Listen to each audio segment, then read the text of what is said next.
News 24 Chittagong studio থেকে আমাদের নিয়মিত আয়োজন চট্টগ্রাম প্রতিদিন অনুষ্ঠানে আপনাদেরকে আমন্ত্রণ জানাচ্ছি আমি শেখ জায়েদ। চট্টগ্রামে যে বহুল প্রত্যাশিত প্রতীক্ষিত যে নির্বাচনটি ছিল সিটি কর্পোরেশন নির্বাচন, সেটি অনুষ্ঠিত হবার পর নির্বাচিত মেয়র এবং কাউন্সিলর যারা আছেন তারা আজ শপথ নিয়েছেন। মেয়র রেজাউল করিম চৌধুরী, বীর মুক্তিযোদ্ধা, তাকে শপথ পাঠ করেছেন ভার্চুয়ালি মাননীয় প্রধানমন্ত্রী শেখ হাসিনা, এবং কাউন্সিলরদেরকে এলজিআরডি মন্ত্রী তাজুল ইসলাম শপথ পড়িয়েছেন। এই যে শপথ গ্রহণ করলেন তারা, মানুষের প্রত্যাশা পূরণে এখন তাদের পদক্ষেপ কি হবে সেই বিষয়গুলোই জানার চেষ্টা করব। আমাদের আয়োজনে আমন্ত্রণ জানিয়েছি মেজর অবসরপ্রাপ্ত মোহাম্মদ এমদাদুল ইসলাম। উনি একজন নিরাপত্তা বিশ্লেষক এবং চট্টগ্রামের বিশিষ্ট ব্যক্তি যারা আছেন তাদের মধ্যে আমরা একেবারেই প্রথম সারির একজন হিসেবে তাকে আমরা চিনি, জানি। তার কাছ থেকেই জানার চেষ্টা করব আজকের যে বিষয়টি নিয়ে আমরা কথা বলতে চাই সেটির বিস্তারিত। এমদাদুল ইসলাম, আপনাকে আমন্ত্রণ জানাচ্ছি আমাদের আয়োজনে। শপথ নিয়েছেন মেয়র, এখন তিনি মেয়র। নির্বাচিত হওয়ার পর শপথ পর্যন্ত এই কয়দিন বাকি ছিলেন। আগামীকাল বঙ্গবন্ধুর সমাধিতে তারা শ্রদ্ধা জানাবেন, টুঙ্গিপাড়ায় যে কাউন্সিলররাও যাবেন। তারপর দিন তারা চট্টগ্রামে ফিরবেন। অনেক প্রতিশ্রুতি, অনেক পরিকল্পনার কথা তারা শুনিয়েছেন নির্বাচনের সময় জনগণকে। এর আগেও আর অনেকে মেয়র ছিলেন, কেউ তাদের প্রতিশ্রুতি কিছুটা বাস্তবায়ন করেছেন, কেউ কিছুটা অবাস্তবায়িত রেখে চলে গেছেন, কেউ বাস্তবায়নই করতে পারেননি। সেই জায়গায় সবচেয়ে বড় সমস্যা যেটি চট্টগ্রামে এখনও বলা হয় জলাবদ্ধতা, সেই প্রকল্পের কাজ চলছে। কাজ শেষ হলে হয়তো এটা থেকে কিছুটা সুফল আসবে। মেয়রের কাছে, মেয়রের যেই ক্ষমতাটুকু আছে, এই ক্ষমতার মধ্যে চট্টগ্রামবাসীকে যেই প্রতিশ্রুতি বা পরিকল্পনার কথা জানিয়েছেন, তারপরে তারা নির্বাচিত করেছেন। ভোট যত শতাংশই পড়ুক, ভোট যেরকমই হোক, এখন একজন নির্বাচিত মেয়র তিনি শপথ নিয়েছেন। তার কাছে মোটা দাগে কি কি প্রত্যাশা আপনাদের আছে? ওনার প্রথমেই কোন কাজে হাত দেওয়া উচিত? ধন্যবাদ। আসলে চট্টগ্রাম একটা বিশাল একটা নগরী সার্বিক অর্থে, এবং বাংলাদেশের প্রেক্ষাপটে চট্টগ্রামের গুরুত্ব এবং এর বিশালত্ব অনেক বেশি, অনেক অনেক বেশি। এই কারণে চট্টগ্রাম বন্দর, যে সমুদ্র বন্দর, সেটা দিয়ে আমাদের এখনো পর্যন্ত 90%-এরও বেশি আমদানি রপ্তানি হয়ে থাকে। চট্টগ্রামে এক সময় চট্টগ্রামকে মহাত্মা গান্ধী বলেছিলেন চট্টগ্রামে হেড, চিটাগং হেড, অর্থাৎ সর্বাগ্রে চট্টগ্রাম। আমাদের প্রেক্ষাপটে চট্টগ্রাম, আমি বলবো বাংলাদেশের প্রেক্ষাপটে সার্বিক অর্থে চট্টগ্রামকে সর্বাগ্রে রাখতে হবে। সেই সর্বাগ্রে রাখতে গেলে যিনি এই মহানগরের দায়িত্ব নেবেন, প্রথমত আমাদের যে চাওয়া, আমার ব্যক্তিগতভাবে যেটা, সেটা হচ্ছে ওনাকে he is to be a man of vision. তার ভিশন থাকতে হবে, তার উইজডম থাকতে হবে। তার যদি ভিশন থাকে, সেই ভিশনটাকে উনি মিশনে যখন পরিবর্তন করতে যাবেন, তখন কিন্তু কাজ করতে পারবেন। ইংরেজিতে একটা প্রবাদ আছে, তা হচ্ছে a leader is to know and he is to go. তাকে জানতে হবে, জানলে সেই পথ দেখাতে হবে, and the people will follow. এখন সেটাই প্রথম চাওয়া, যে ওনার ভিশনটা থাকতে হবে, যে আমি চট্টগ্রামবাসীর জন্য আমি দায়িত্ব নিয়েছি।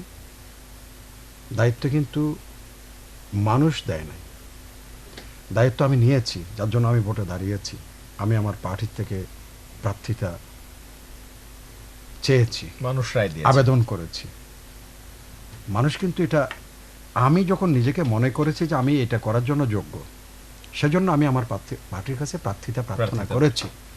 এবং সেখানে মানুষের সামনে যখন সেই পার্টি তাকে দাঁড় করাই দিল, তখন মানুষ তাকে, তার যেহেতু একটা পার্টির আর কোনো অপশন নেই, সেজন্য একজন মেয়রকে যখন উনি ডিসিশন নিয়েছেন যে আমি একজন মেয়র হতে চাই, তখন নিশ্চয়ই ওনার একটা স্বপ্ন আছে ওই শহরকে ঘিরে। এখন সেই স্বপ্নগুলো কি, সেটা এখন আমরা, এবং কীভাবে উনি বাস্তবায়ন করছেন, সেগুলো আমরা সাধারণ নাগরিকরা আমরা উদ্গ্রীবভাবে দেখতে আগ্রহী। এখন এখানে আসবে আমাদের চাওয়ার কথা। আপনি বলেছেন নগরবাসীর চাওয়াটা। আমি এখানে একটা শব্দ আগে বলে নিচ্ছি, সেটা হচ্ছে নগরপিতা। নগরপিতা এই কথাটা আমার কাছে একেবারেই অগ্রহণযোগ্য। মেয়র শব্দের কিন্তু বাংলা প্রতিশব্দ পিতা না, পিতা না। এই জিনিসগুলো যেন করা না হয়। এখানে এই শহরে অনেক মানি জ্ঞানী সম্মানিত মানে ছেলে মেয়ে স্ত্রী পুরুষ আছে। আমাদের এখানে দেখলাম মিডিয়া তো এই নগরপিতা করতেই হরেন হয়ে যায়। এখন মেয়ররাও বোধহয় মনে করে যে আমিই বোধহয় এই শহরের পিতা, অন্যরা কেউ খুব বেশি জানে টানে না। এখানে বাবা যা বলে তাই বোধহয় সত্য, কারণ আমাদের পরিবারে তাই হয়, বাবার উপরে কথা বলা এটা বেয়াদবি। এই জিনিসটা যেন না হয়, যেন মানুষ অবারিতভাবে মুক্ত কণ্ঠে বলতে পারে যে হ্যাঁ এটা ভুল হচ্ছে, এটা করা উচিত, এটা না করা উচিত। এখন আমরা কি চাই? আমরা চাচ্ছি এই শহর একটা ঐতিহাসিকভাবে চট্টগ্রামের একটা কিন্তু অসম্ভব একটা গুরুত্ব রয়ে গেছে। সারা ভারতের মানুষ যখন নিশ্চিন্তে ব্রিটিশ শাসনকে যখন গ্রহণ করে ঘুমিয়েছিল, তখন চট্টগ্রাম কিন্তু জাগ্রত হয়েছে, অস্ত্রাগার লুণ্ঠন হয়েছে, চট্টগ্রামে স্বাধীন হয়েছে 3 দিন ছিল। এই চট্টগ্রাম থেকেই কিন্তু বাংলা সাহিত্যের পুরুধা পুরুষদের জন্ম, যেমন দৌলত কাজী থেকে শুরু করে কবি নবীন সেন থেকে শুরু করে এখানে অনেক মানুষ, যেমন ইসলামাবাদী থেকে শুরু অনেকেই। তো এই শহরকে গড়ে তুলতে হলে একটা মননশীল শহর আমরা চাই, একটা মানবিক শহর আমরা চাই। এখন ইদানিং যেটা দেখা যাচ্ছে, যেটা আপনারা খেয়াল করে দেখেছেন, এই চট্টগ্রাম শহরে অনেকগুলো কিশোর গ্যাং গড়ে উঠছে। এটা একটা সমাজের জন্য, একটা শহরের জন্য ভয়াবহ একটা খারাপ সংকেত। কারণ এটার পেছনে কি, অর্থাৎ আমার যে মানবিক দিক, আমার যে সাইকিক ইনার ওয়ার্ল্ড যেটা আছে, এখানে এক ধরনের ধন্যতা দেখা দিয়েছে। আমি জ্ঞান না বাদ দিয়ে, আমি আমার পড়ালেখা বাদ দিয়ে, আমার মানবিকতা বাদ দিয়ে, আমার মানবিকতা বাদ দিয়ে, মননশীলতাকে বাদ দিয়ে, সৃষ্টিশীলতাকে বাদ দিয়ে গুন্ডামির আশ্রয় নিয়ে সমাজে আমার প্রতিপত্তি প্রতিষ্ঠা করতে চাচ্ছি। সেটাকে টার্ন করে, সেটাকে ঘুরিয়ে দিয়ে বলতে হবে শিক্ষা এখানে প্রাধান্য পাবে, মানবিকতা প্রাধান্য পাবে, মননশীলতা প্রাধান্য পাবে, সৃষ্টিশীলতা প্রাধান্য পাবে। এগুলি সাংস্কৃতিক চর্চার মাধ্যমে এগুলি গড়ে উঠবে। কিন্তু গুন্ডামির কালচার যখন এই শহরে এখন দেখা যাচ্ছে, আপনি যদি একটু অ্যালাউ করেন, একটা জিনিস আছে আমার যেন মনে হয়, আর্নেস্ট হেমিংওয়ের একটা বই আছে, সেটার নাম হচ্ছে দ্য সান অলসো রাইজেস। এই শহরের এটা অপ্রিয় সত্য, আপনি দেখেন শিক্ষা ব্যবস্থায় অনেকটা ঘুরে দাঁড়াচ্ছে জায়গায় জায়গায়। সেটার কারণ হচ্ছে শিক্ষকরা দলাদলিতে নিয়োজিত। শিক্ষায় কোথায় গবেষণা হবে, গবেষণা কর্ম, সেগুলি আপনার ফলাও করে আমরা জানব। নতুন নতুন আমাদের সামনে তারা খুলে ধরবেন জ্ঞানের ধার, আলোর ধার, সেখানে তারা অবগাহন করবে চট্টগ্রামের উদীয়মান তরুণ সমাজ যারা বা ছেলেমেয়েরা। সেটা কিন্তু হচ্ছে না বলেই আবার অন্যদিকে যারা মাসেলম্যান, অর্থ বেশি, এগুলোর মাধ্যমে দেখা যাচ্ছে প্রতিষ্ঠিত হচ্ছে সমাজে। এটা হচ্ছে উচ্ছন্ন যাওয়ার একটা পূর্ব লক্ষণ। তখন সেখানে সৃষ্টিশীলতার পরে অসৃষ্টি, মানবিকতার পরে গুন্ডামি, লেখাপড়ার স্থলে অস্ত্রবাজি, এগুলি প্রাধান্য পাবে। এগুলির আলামত কিন্তু আমাদের এই সমাজে দেখা যাচ্ছে। সিটি কর্পোরেশন কিভাবে হাত দিবে? একজন মেয়র সেখানে তার যে লেখাপড়ার যে বিস্তৃত জগৎ আছে, যেমন আমার এখনো মনে আছে, প্রয়াত এই যে আমাদের চট্টগ্রামের মেয়র ছিলেন, আমি ওনাকে বলেছিলাম যে দেখেন, শিক্ষক সমাজ আমাদের অবহেলিত।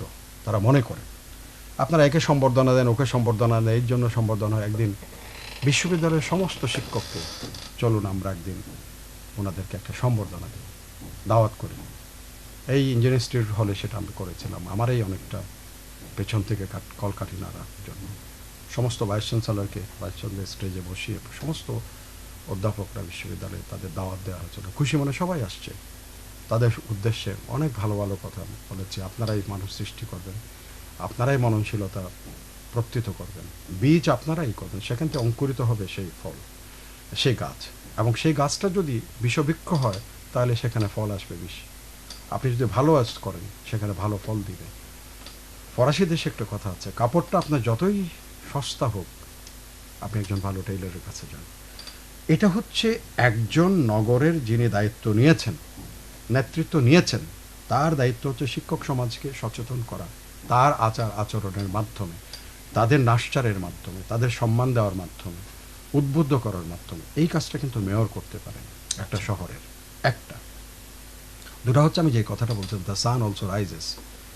সেখানে আর্নেস্ট হেমিংওয়ে খুব সুন্দর একটা গ্লোসারি আপনি সৃষ্টি করেছেন, সেটা আমি অনেক জায়গায় বলি, সেটা হচ্ছে দ্য লস্ট জেনারেশন। লস্ট জেনারেশনটা কি? ঘর থেকে সে বেরোয়, তার স্ত্রী পুত্র পরিজনকে বলে আমি সাগরে মাছ ধরতে যাচ্ছি, বিভিন্ন এরকম অনেকগুলো চরিত্র আছে। আর সে করে কি, গিয়ে সরাইখানায় ঢুকে, কিন্তু সবাইকে বলে গেছে আমি সাগরে মাছ ধরতে যাচ্ছি, সবাই পরিবারের আশায় আছে মাছ ধরবে, সেই মাছ বিক্রি হবে, সেখান থেকে আমাদের পরিবারের সচ্ছলতা আসবে, আমরা যা যা করতে চাই সেগুলো করতে পারবো। কিন্তু সে গিয়ে তার যেটুকু পয়সা সে নিয়ে সে সরাইখানায় বসে মদ খায়, সন্ধ্যাবেলায় ঢুলো ঢুলো হয়ে একটু আসে, আরে তখন বলে কত চেষ্টা করলাম এই ঝঞ্ঝা বিক্ষুব্ধ সাগরে মাছ তো ধরতে পারেনি। What a liar to the family. এটাকে সে এসে এটাকে বলা হয় cheated with himself with the family, এটাকে বলা হয়েছে লস্ট জেনারেশন। আমাদের সমাজে কিন্তু আজকে সে ধরনের একটা আলামত কিন্তু আমাদের সামনে একটা আমরা সংকেত দেখতে পাচ্ছি।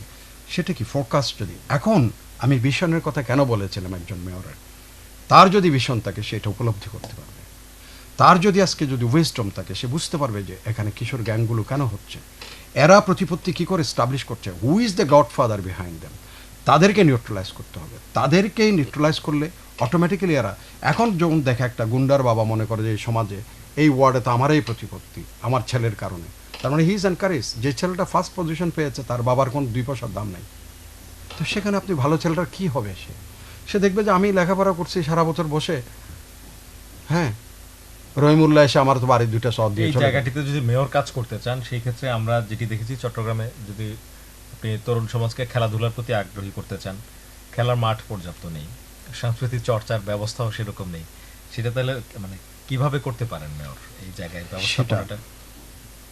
আপনি শিক্ষক সমাজকে ইনভলভ করার কথা বলেছেন। আমি বলছি একটা উদাহরণ দিই আমাকে। গ্ল্যানিকাল বলে সিঙ্গাপুরে একটা হসপিটাল আছে নাম করা, তো আমি একজনকে ওখানে দেখতে গিয়েছিলাম, তখন সে যে ওয়ার্ডে ছিল যেখানে ছিল ডক্টর আমাকে বললো খুব বিনীতভাবে তাকে তো ওখান থেকে বের করে আনতে আরও সময় লাগবে, because he is already in the operation theatre, আপনি এতক্ষণ অপেক্ষা করবেন? সো নাইস এ ম্যান সে।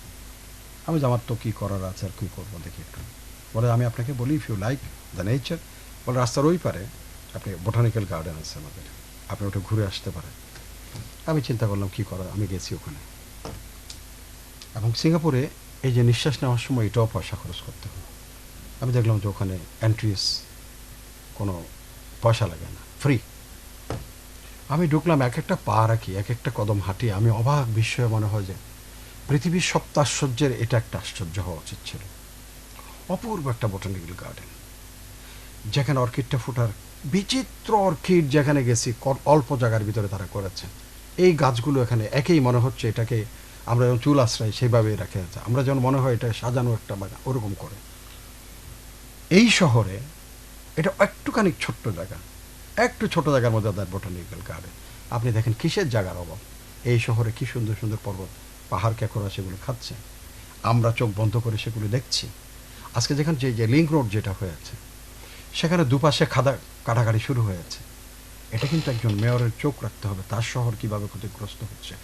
অপূর্ব একটা শহরের নাম চট্টগ্রাম, এই যে কর্ণফুলীর দুপারে আপনি দেখেন পৃথিবীর যে কোনো একটা সুন্দর, পৃথিবীর যে কোনো একটা গুরুত্বপূর্ণ, পৃথিবীর সবচেয়ে সুন্দরতম শহর একটা হবে চট্টগ্রাম, তার সাথে তুলনীয় এটা। আপনি মস্কো বলেন, বলগার এই পারে ওপারে, আপনি হাটসনের এই পারে ওপারে নিউ ইয়র্ক দেখেন, আপনি দেখেন সিনের এই পারে ওপারে আপনি প্যারিস, আপনি যেখান নাম বলেন না কেন, যে কোনো শহরের নাম বলেন আপনি, সেই শহরের সাথে এই শহর তুলনীয়। এখন কথা হচ্ছে, এই জন্য আমি বলছিলাম উইজডম যদি থাকে, এই যে কর্ণফুলীর পারে যে পরিমাণ জায়গা এখনো খালি পড়ে আছে, খেলার মাঠের কিসের অভাব হবে? চাইলে করা যায়। আপনার কথা হচ্ছে আপনার উইজডমটা আছে কিনা, আপনার সেখানে সেই জিনিসটা আছে কিনা। যেমন এক সময়ে আমার মনে আছে মহিউদ্দিন চৌধুরী বলছিলাম, আমাকে বলে স্যার আমি প্রত্যেক ওয়ার্ডে একটা ক্যাপটিভ পাওয়ার, যেন আমাদের তখন কিন্তু হরদম ইলেকট্রিসিটি যেত, এই আসছে এই যাচ্ছে এই আসছে এই যাচ্ছে। উনি দেন দরবার করেছেন, সচিবালয়ে গিয়েছেন, বলে যে আমারে বিদ্যুৎ সচিব আমারে জিজ্ঞেস করতেছে আপনি কি চট্টগ্রামকে স্বাধীন করতে চান না, বলে দেখেন কারবার। But he is having that wisdom to approach, materialize করতে পারে না হয়তো, সেটা অন্যভাবে ওনার হয়তো যেটা ছিল অহম্বোধ। হয়তো উনি মনে করছেন আমি এটা নিয়ে আর এর সাথে যাবই না। বাট আমার কথা হচ্ছে, আমার যদি উইজডম থাকে, আমার খেলার মাঠ করব, সেটা নিয়ে প্রস্তাব নিয়ে দৌড়াদৌড়ি করতে হবে। কিন্তু তার আগে তো আমার বুঝাই দিতে হবে যে এই জায়গাটা আমার খেলার মাঠের জন্য। টার্গেট করতে হবে, দিস আর দ্য বয়েস। আপনি চট্টগ্রাম থেকে এই যে আপনি আকরাম খান থেকে শুরু করে, তামিম থেকে শুরু করে, ক্রিকেটের নান্নু থেকে শুরু করে, হয় না আরেকটা তামিম দেখা দেন এখন নেক্সট উঠছে না কেন? আপনি যেখানে তারা খেলতো সেটাকে আমি সারা বছর, আপনি মেলা কি গ্রামের এই মেলা কি মেলা কটকটি মটকটি সব বিক্রি হয় ওখানে। আপনি দেখেন তার পাশে একটা ব্যাবু মোমো করে ইয়ে ঘুরায়, ওই যে 4 রাউন্ড বানায়, ওর ভিতরে মোটরসাইকেল সব। এটার কোনো সৃষ্টিশীল হতো না। আপনি একটা এই যে কটকটি বিক্রি করে, এটা হচ্ছে সৃষ্টিশীল হতো না। But playing cricket, playing football, একদিকে তাকে মেন্টালি যে এন্টারটেনমেন্ট যেটা দিবে, এইটা তাকে বিপথে চলার থেকে, তার খারাপ সংস্রব থেকে তাকে রক্ষা করবে। তার মধ্যে এক ধরনের কম্পিটিটিভনেস ডেভেলপ করবে। একই সাথে স্কুল কলেজগুলো যেখানে যেভাবে আছে, সেখানে মেয়র আজকে প্ল্যান করে করতে পারে, যেহেতু মেয়রকে নিয়ে আমরা আলোচনা করছি, আজকে ওই ইনস্টিটিউশন আমি দেবো, হোয়াট ইজ ইউর রেজাল্ট, একটা সময় করে বের করে নিতে হবে। আপনি নালার কাছে গিয়ে লাঠি দিয়ে তা মানুষকে দেখানোর জন্য আমি নালা পরিষ্কার করতেছি, এর থেকে তার সবচেয়ে বেশি প্রায়োরিটি থাকা উচিত স্কুল এবং কলেজগুলোতে। এক একটা কলেজ প্রত্যেকে আমি ভিজিট করব, অন্তত রুটিন করে সকালে একটা কলেজে যাব, ওটা ভিজিট করে পরিষ্কার পরিচ্ছন্নতা, শিক্ষার মান, শিক্ষকের উপস্থিতি, এই সব জিনিসগুলো তাকে দেখতে। একটা হসপিটালে যাব আজকে, যতগুলি ক্লিনিক আছে আমি এগুলিতে যাবো, এগুলি সেবা দিচ্ছে কিনা, ডাক্তার আসছে কিনা, নার্স আসছে কিনা। তারপর আমি একটা রাস্তা দিয়ে ধরে ধরে যাবো, আজকে এই রাস্তা দিয়ে আমি যাবো, ওখানে কোনো অপরিষ্কার অপরিচ্ছন্নতা আছে কিনা। একদিন আমি ব্যবসায়ীদের ডেকে কথা বলবো যে আমার আপনাদের কোনো সমস্যা আছে কিনা, আমি এই শহরের মেয়র হিসেবে যতটুকু পারি আমি সাহায্য করব। তখন মানুষের মধ্যে একটা কনফিডেন্স ডেভেলপ করবে। হ্যাঁ, আমাদের শহরে একজন মেয়র আছেন যিনি আমাদের খবরাখবর নিচ্ছেন। এখন যদি সেখানে আপনি চাঁদাবাজি করতে যান, যে আমি তমুক প্রোগ্রাম করব, লালদিঘির মাঠে আমি বলি খেলা খেলবো, আপনারা সবাই টাকা দেন, সে মনে মনে গালাগালি করবে, প্রয়োজন নাই। এখানেই হচ্ছে সৃষ্টিশীলতা আর অসৃষ্টিশীলতা, এখানেই হচ্ছে পরিষ্কার পরিচ্ছন্নতা আর আবর্জনা। আর যেটা আপনি জলবদ্ধতার কথা যেটা বলছেন, সেটা বৃহৎ সরকার এখানে একেবারে আমি বলবো যে অবারিতভাবে প্রচুর টাকা, যা প্রয়োজন টাকা আছে সেটা দিয়েছেন। এখন সেটাকে যথার্থভাবে ইমপ্লিমেন্ট করে দেখা, তবে একই সাথে তার ভয়েসকে রেজ করতে হবে। এইটা এখানে তার উইজডম। কেন আজকে গ্লোবাল ওয়ার্মিংয়ের কারণে জলবায়ুর উপরে আমরা মানুষরা আঘাত হানছি বলেই, যেমন আজকে একটা ড্রাইভ নিতে হবে, যেমন মেয়রকে, যে আমরা পলিথিনগুলো কিভাবে রিসাইকেল করব। আপনি যে কোনো জায়গায় দেখেন টনকে টন, সেদিন দেখেছি আমি, বলে অবাক হয়ে গেছে, 20 ফিট নিচেও নাকি পলিথিন জমেছে কর্ণফুলী নদীর। তো এখন কর্ণফুলীর যদি ব্যাটটা যদি উঠে আসে, আপনার the quantum of water it is suppose to carry to the বে অফ বেঙ্গল, সেটা কি সেটা ক্যারি করতে পারবে? যখন বর্ষা বন্যা পানি ঝরবে অঝরে, বর্ষার পানি, এটা পানি নিতে পারবে না। আমার এইটাতে এইটুক পানি নিতে পারবে এর দূর পর্যন্ত, এখন এটা এর দূর উঠে গেছে, তাহলে এইটুক আমার কাছে আই লস্ট দ্যাট ডেপথ। সুতরাং আমার এই যে কোয়ান্টাম অফ ওয়াটার, এটা ক্যারি করে নিয়ে যাওয়া এটা পারবে না। আর অন্যদিকে ওয়ার্মিং কারণে, গ্লোবাল ওয়ার্মিং এর কারণে সমুদ্রপৃষ্ঠ উঠে আসছে, পানি আমাদের এখানে ঢুকবে। এগুলির জন্য মেয়রকে সোচ্চার হতে হবে, মানুষের মধ্যে সচেতনতা সৃষ্টি হবে।